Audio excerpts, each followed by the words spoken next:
Hey everybody, what's going on? It's Mitch from We in Tennessee. Happy Sunday to you guys. Thank you for joining me today. The weather, I'm in a short sleeve shirt. The weather has been getting warmer. I have learned not to get too overly spring is here. I know it's going to get cold again, so I'm just enjoying the weather for right now. It's March the 1st. I'm recording this on March the 1st.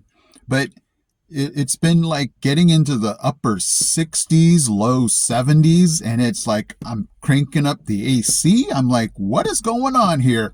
But it feels good for the moment, and I know I'm going to have to just keep those long sleeve shirts and, winter gear handy, just because I know the weather can just change like that. I, again, was blown away by the generosity of those of you that gave to my class. So what I want to do real quick is just show you some of the things that I purchased with the money that you gave me. This first one's going to be hex bugs. I love hex bugs, and the kids, I'm not sure who loves them more, me or them. But if you've never seen them before, they have a little battery. They look like real bugs. The kids get scared like they're real bugs. But what you can do is have them travel along the track. Thank you, Diane. You were able to give me a second hex bug kit. And what's really neat is they're able to, plan out and think like which path do they want their hex bug to follow. They get so excited to build the course and to watch them, and they get overly competitive. I'm like, guys, just, no, I win, hey, you cheated kind of thing. But they just love to design. That's kind of the scope of my class is, with STEM, they get to build, they get to plan, they get to modify, they get to, just see how everything works, sequencing, and for, all the way down to my kindergartners. And then I use them up to my second graders. They just absolutely love the hex bugs. So I appreciate you guys. I'm able to buy the hex bugs, the track, the batteries, because man, those kids use the hex bugs so much. The batteries run out so fast, so I'm having to replenish the batteries. There's a thing that is called design and drill. They're able to use it looks like a real drill. They're able to drill in what looks to be real bolts, and it's a marble maze. And they're able to, again, plan out, where do I want my ball to go? Which path do I want it to take? But they absolutely love to drill, with that drill. It's just like one kid said, hey, this is the same one my dad has. And so they get super excited about that. But then, it's just so cool to be able to supplement what I do in the class with all these really neat things that they've never seen before. Diane, thank you again for the magnets. They absolutely love the magnets. I can't just get them away from that table. They love to explore. They're learning about north and south poles, how one repels and one, attracts. Their eyes just light up when they learn these new concepts and just magnetism and things like that. So thank you so much. You're helping to open their eyes to so many things that, they just aren't used to seeing. What I want to do is shift gears to today. I had so much wood. I think I showed you guys in the other video how much wood I have to burn. I was going to burn today, but then I get this, and I have to just keep my mind focused on the weather. There was a no burn alert today, which is good because there was one time I was going to burn. Well, I did burn and realized I was burning on a no burn day, and that thing just almost burned my eyebrows off. But I then learned, I shouldn't have been burning on that day. So I have to constantly be checking the weather every time I decide I want to burn to make sure it's a proper day. So today the humidity was too low and the winds were too high. So I said, nope, can't be burning today. So that's just something you have to keep in mind when you come here to Tennessee. Obviously in California, that's going to be even a more stricter thing as far as burning at all, just because there's been so much issues year after year with wildfires and things like that. Okay, it's been so windy. I'm on branch pickup duty here. I think my neighbor made me a pile over there. Well, we have so many trees around here that when it gets windy, there's some more over there, and you guys already remember the pile we had, right?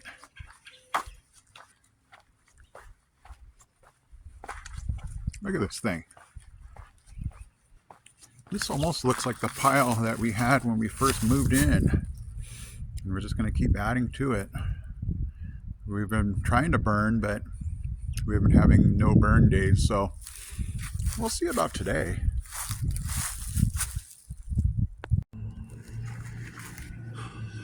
A sign of spring in our yard.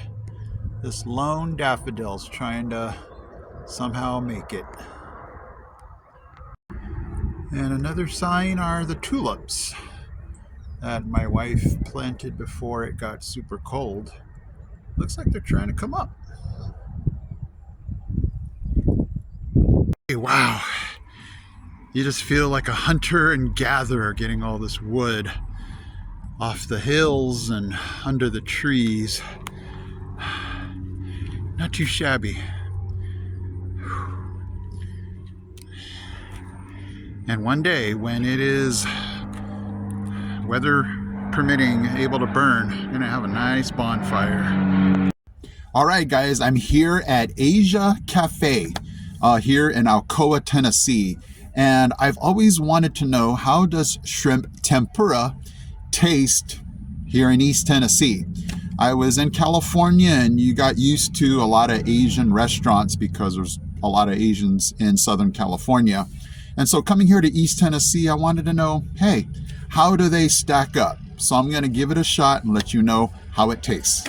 Okay, one of the downsides to Asia Cafe is you have to pay more if you're paying by card, which, I don't know, it kind of stinks, but let's go ahead and dive into this. All right, so, wow, look how tiny they are. So there's about 1, 2, 3, 4, 5, 6, 7, 8, 9 of them, and they give you a little dipping sauce. So let you see what they look like. So we're gonna dive into this and we'll see how this tastes. They look good, they smell good. All right, I just want to make sure I do not spill this sauce. Would have been nice if they had given me a napkin. Okay. So there we go. Wow, this thing's hot.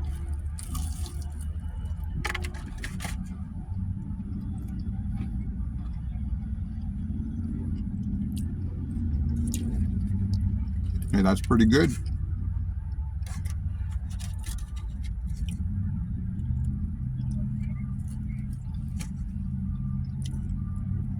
Okay.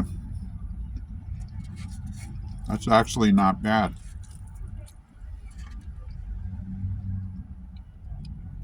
So if you're wondering, I paid $8.68 for these 10 shrimp. So, shrimp can get expensive, so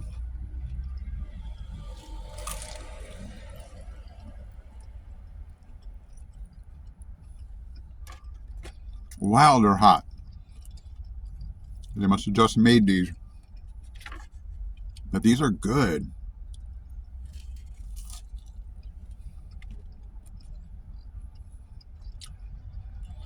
Okay, so if you're wondering,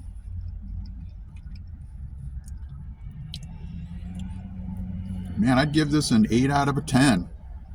I really think they're cooked really well.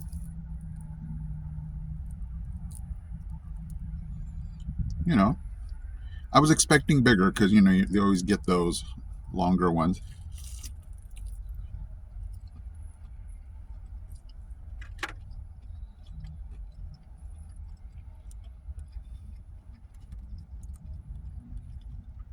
Wow, really juicy.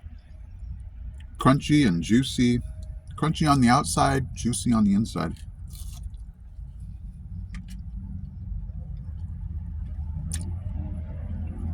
I hear people eating the tail. I don't do that. Okay, Asia Cafe. These are really good. Really good.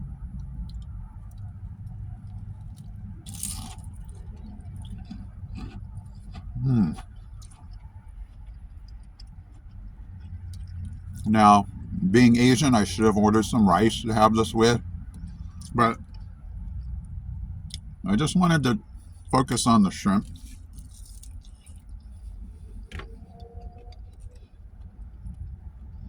It's really good, guys. Sorry, don't mean to talk with my mouth full.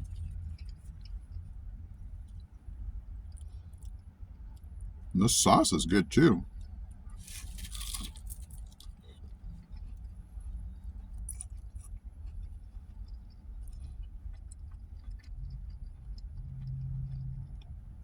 Wow, this thing's really hot.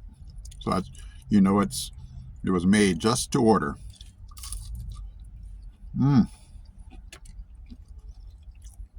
Okay, guys.